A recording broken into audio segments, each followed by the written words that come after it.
नमस्कार दोस्तों, आप देख रहे हैं उपदेश टाइम न्यूज। मैं हूं राजकुमार त्यागी। सुल्तानपुर जिले के कोतवाली देहात क्षेत्र के ग्राम कीर्तापुर के रहने वाले उमेश नारायण पासी एक गरीब पिता जो मेहनत मजदूरी करके अपनी बेटी को पढ़ा रहा है।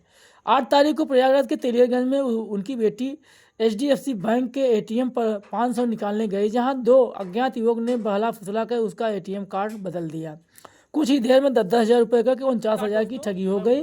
मामला सिकुड़ी थाना क्षेत्र का है, लेकिन अब तक मुकदमा दर्ज नहीं हुआ है। सवाल यह है कि जब CCTV मौजूद है तो कार्रवाई क्यों नहीं? अब आइए सुनिए पीड़ित बेटी की जुबानी उसके साथ क्या बहुत हुआ। बड़ी गलतियां कर रहा है, क्योंकि क्राइम इतना ज़्यादा बढ़ रहा है।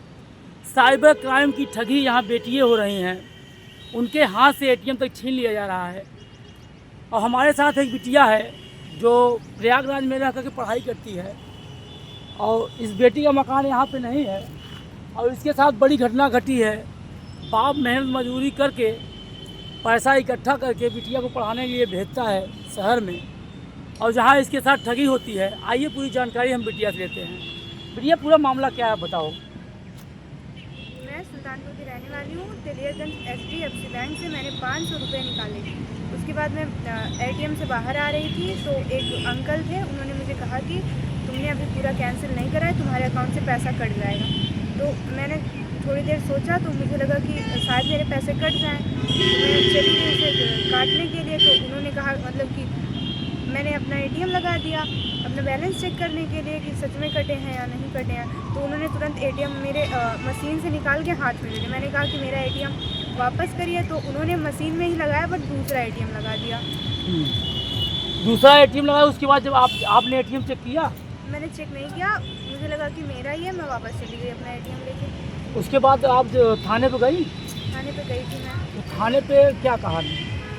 थाने वालों ने उसकी रिपोर्ट नहीं लिखी, बोले कि अपना अकाउंट पहले ब्लॉक करवाओ, उसके बाद लिखा जाएगा। फिर मैं उसके बाद अपने घर चली गई। मैंने अपने अकाउंट से पैसे ट्रांसफ़र करा दिए मम्मी के अकाउंट में। उसके बाद प्रशासन क्या कह रही है?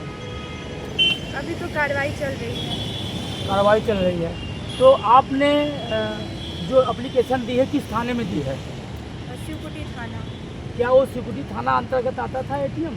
हाँ, आता है। शिवकुटी थाने का मामला है, शिवकुटी थाने के अंतर्गत का मामला है। ये साइबर ठगी का मामला है, क्योंकि साइबर ठगी में जो है प्रशासन बहुत लापरवाही करती है, और इस तरीके गरीबों के पैसे चंद चोर चुरा ले जाते हैं, लूट ले जाते हैं, और कुछ हो नहीं पाता है, तत्परता नहीं दिखाती है प्रशासन।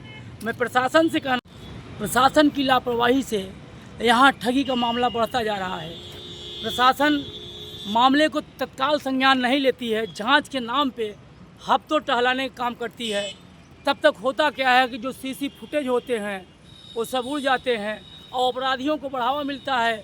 वो दूसरा टारगेट बनाते हैं, दूसरे बेटियों को, दूसरे भाइयों को ठगी करते हैं, उनका ATM चुराते हैं। जो कि देखा जाए तो सरकार हर ATM में CC कैमरे लगाती है। अगर प्रशासन तत्परता दिखाए, ATM पे जा कर के अगर खंगाले फुटेज, तो अपराधी पकड़े जाएं और जेल के सलाखों के पीछे हों, अपराधियों का बढ़ावा कम हो। लेकिन ये प्रशासन जांच के नाम पे गुमराह करती है। हमें तो लगता है ठगों से मिली होती है।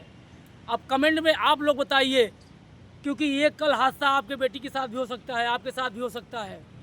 तो आपको इस पर क्या करना चाहिए? क्या इस पर कार्रवाई होनी चाहिए या नहीं होनी चाहिए? क्योंकि एक गरीब जब मेहनत करता है और अपने परिवार को पालने के लिए, बच्चों को पढ़ाने के लिए दूर दराज जाके मेहनत करता है, और उसके बच्चे यहाँ ठगे जाते हैं, और जब प्रशासन के यहाँ जाया जाता है तो प्रशासन जांच के नाम पे सिर्फ, वो तो ठगते कम हैं, पैसा ही ले जाते हैं, लेकिन यहाँ प्रशासन समय भी बर्बाद करती है और इन ठगियों को मदद करती है। तत्काल संज्ञान लेना चाहिए, मुकदमा लिखना चाहिए, एक फुटेज खंगालना चाहिए, ताकि दोबारा ऐसा कोई कुछ न कर पाए। मैं उपदेश टाइम न्यूज़ से राजकुमार त्यागी। जय हिंद।